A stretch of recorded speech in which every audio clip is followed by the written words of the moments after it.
আমার স্ত্রী পরহেজগার, কিন্তু তার ব্যবহার ভালো না, আমাকে বিশ্বাস করে না। এখন সে হজে যায়, আমি মাফ করলে তার হজ কবুল হবে কিনা? মাশাআল্লাহ, এই স্বামী তো ভালো মানুষ দেখা যাচ্ছে, যে বউ তার সাথে ব্যবহার খারাপ করছে, তারপরে বউর হজ নিয়ে চিন্তা আছে কবুল হবে কি হবে না। মাশাআল্লাহ, নেককার মানুষের আলামত বোঝা গেল।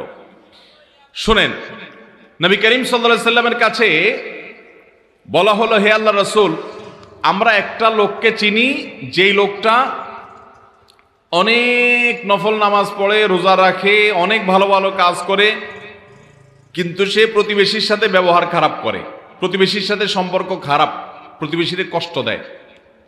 কি হবে তার? নবী সাল্লাল্লাহু আলাইহি সাল্লাম বলেছেন, হুয়া ফিন্নার, সে জাহান্নামে যাবে।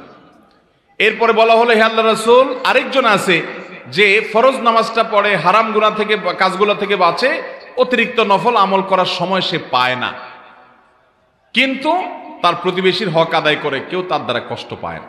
নবী সাল্লাল্লাহু আলাইহি সাল্লাম বলেছেন, হুয়া ফিন্নার, এই ব্যক্তি জান্নাত, এই হুয়া ফিল জান্নাহ, এই ব্যক্তি জান্নাতে যাবে। তাহলে বোঝা গেল, আপনার ব্যক্তিগত আচার আচরণ যদি খারাপ হয়, মানুষের হক যদি নষ্ট করেন, আপনার নফল আমল ইবাদত আল্লাহর কাছে গ্রহণযোগ্য হবে। তবে যেই বোনের কথা বলা হলো, তিনি সত্যিই যদি তার স্বামীর সাথে ব্যবহার খারাপ করেন, আচরণ খারাপ করেন, তিনি গুনাহগার। স্বামী যদি তাকে মাফ করেন, যে স্বামী প্রশ্ন করেছেন, আপনি যদি মাফ করে দেন তাকে আল্লাহর জন্য, তিনি যদি নিজেকে শুধরে নেন, তাহলে ইনশাআল্লাহ তার হজ এটা অবশ্যই ফলপ্রসূ হতে পারে, এটা অবশ্যই আল্লাহর কাছে মাকবুল হতে পারে, বিশেষ করে আপনি স্বামী হিসাবে যদি তাকে মাফ করে দেন।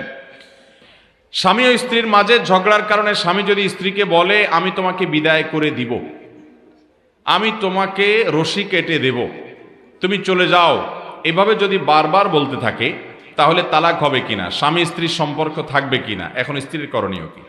অনেক ছোট লোক স্বামী আছে, কিছু হলেই তালাক, আছে না নাই? আমি সবসময় বলি, কিছু বন্ধু আছে, ছোট লোক বন্ধু, কিছু হইলেই বলে কাটতি তোর সাথে, আছে না নাই?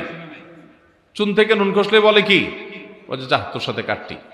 কিছু হইলো ফেসবুকে ব্লক মেরে দিল, আনফ্রেন্ড করে দিল, আবার কয়দিন পরে ফ্রেন্ড লিস্টে ঢুকানোর জন্য রিকোয়েস্ট পাঠাইলো।